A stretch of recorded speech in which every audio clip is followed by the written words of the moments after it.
Question हमें दे रखा है कि अति परवलय है हमारे पास कि किसी बिंदु पर खींची गई स्पर्श रेखा अक्षों को क्रमशः बिंदु ए और बी पर प्रतिच्छेद करती है। यदि ओ ए पी बी, जहां पर ओ तो आपका मूल बिंदु है और पी वो बिंदु है, पी के बारे में डिस्कशन अभी नहीं किया कर रखा। तो यदि आयत ओ ए पी बी पूर्ण किया जाता है तो पी का बिंदु पथ हमें ज्ञात करना है। ये हमारा सवाल है। एक बार वापस से पढ़ लो। क्वेश्चन ये बोलता है कि इस अति परवलय के किसी बिंदु पर एक स्पर्श रेखा खींची गई है जो एक्स अक्ष को कैपिटल ए और वाई अक्ष को कैपिटल बी पर प्रतिच्छेद करती है। फिर हमने क्या किया, ए ओ बी से तो आपकी तीन भुजाएं बनेंगी, ठीक है, दो भुजाएं बनेंगी। फिर हमने एक बिंदु पी माना, वो पी बिंदु ऐसा होगा कि ओ ए बी पी जो है मिलके एक आयत का निर्माण करते हैं। तो ये जो आयत आपको मिलेगा, इस आयत में जो बिंदु पी है इसका बिंदु पथ क्या होगा, ये हमें निकालना है। करेक्ट है। तो चलो देखते हैं, एक बार डायग्राम बनाने की कोशिश करते हैं कि सर ये हमारा एक हाइपरबोला है, ठीक है। इसकी ये एक स्पर्श रेखा है, ठीक है। ये एक्स अक्ष को बिंदु ए पर, वाई अक्ष को बिंदु बी पर प्रतिच्छेद करती है, ओ मूल बिंदु है। अब एक पॉइंट हम पी इस तरह से लेंगे ताकि ए ओ बी पी एक आयत बन जाए। तो हमने जो पॉइंट पी लेना था वो हमें यहां कुछ ऐसा आएगा, यहां पर बिंदु पी आएगा जिससे ये एक आयत का निर्माण करेगा, ए ओ बी पी एक आयत का निर्माण करेगा। हमने मान लिया कि जो पी के कोऑर्डिनेट हैं वो एच कॉमा के हैं, क्योंकि के पी का लोकस हमें निकालना है, बिंदु पथ हमें निकालना है। यहां तक कोई दिक्कत हमें नहीं लग रही है, ठीक है। ये पॉइंट का नाम मैंने क्यू दिया है जिस पर स्पर्श रेखा खींची गई है। तो मैं बिंदु क्यू को मानता हूं, मैं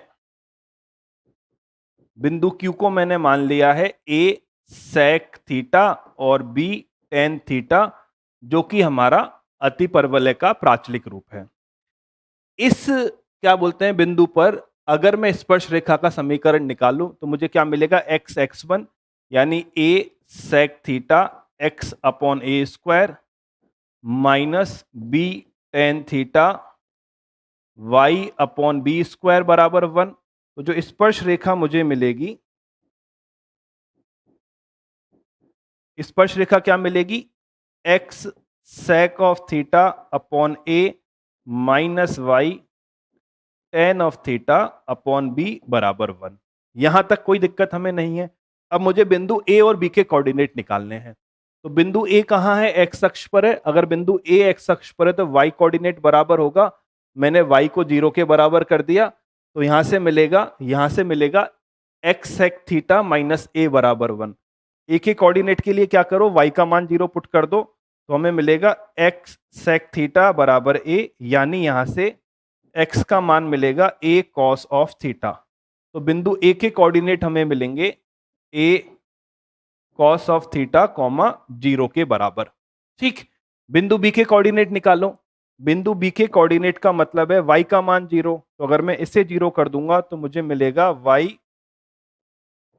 टेन थीटा बराबर माइनस बी। तो यहां से y का मान आपको मिलेगा माइनस बी कॉट थीटा। तो बिंदु B जो हमें मिलेगा, वो मिलेगा zero comma minus b cot of theta के बराबर। यहां तक बात हमारे समझ में आ गई है, ठीक है। अब हमें क्या करना है, अब ए ओ पी बी क्या है, एक आयत है। तो क्या आप पी के कोऑर्डिनेट निकाल सकते हो। देखो सर, ये जो डिस्टेंस है, ये जो डिस्टेंस ए पी है और ये जो ओ बी है आपस में बराबर होगी, ठीक है। मतलब ये जो के कोऑर्डिनेट है ये माइनस बी कॉट थीटा के बराबर होगा। तो के का मान क्या निकलेगा, माइनस बी कॉट थीटा निकलेगा, ठीक है। और ये जो बी पी है और ए ओ बराबर होंगे, तो इसका जो एक्स कोऑर्डिनेट यानी एच होगा वो बिंदु ए के एक्स कोऑर्डिनेट यानी ए कॉस थीटा के बराबर होगा। अब मुझे एच और के में रिलेशन निकालना है, मतलब कॉस थीटा और कॉट थीटा को गायब करना है। तो हमें बेसिकली सेक और टेन में एक रिलेशन पता है और कॉसेक और कॉट में एक रिलेशन पता है, तो इसे सेक में कन्वर्ट कर दो, ठीक है। यहां से क्या मिलेगा, अगर इसको टेन बनाना है तो कॉट थीटा का मान है माइनस के अपॉन बी, तो यहां से टेन थीटा का मान मुझे मिलेगा माइनस का बी अपॉन के, ठीक। यहां से कॉस थीटा का मान मुझे मिलेगा h अपॉन ए, तो सेक थीटा का मान मुझे मिलेगा a अपॉन एच। और मुझे मालूम है, मुझे क्या मालूम है कि 1 प्लस टेन स्क्वायर थीटा बराबर सेक स्क्वायर थीटा होता है, यानी sec square minus tan square बराबर 1 होता है। क्या मालूम है कि sec square theta minus tan square theta बराबर 1 होता है। तो ये मिलेगा A square upon H square minus tan कहाँ गया, ये रहा tan, minus B square upon K square बराबर 1। बिंदु पथ निकालना है तो एक्स एच को एक्स से और के को वाई से रिप्लेस कर दो। तो हमें यहां से मिलेगा, क्या मिलेगा, A square upon X square minus B square upon Y square बराबर 1। तो ऑप्शन नंबर देखो, A upon X B upon Y बराबर 1, यानी ऑप्शन नंबर पहला जो है वो हमारा करेक्ट आंसर है। ठीक है।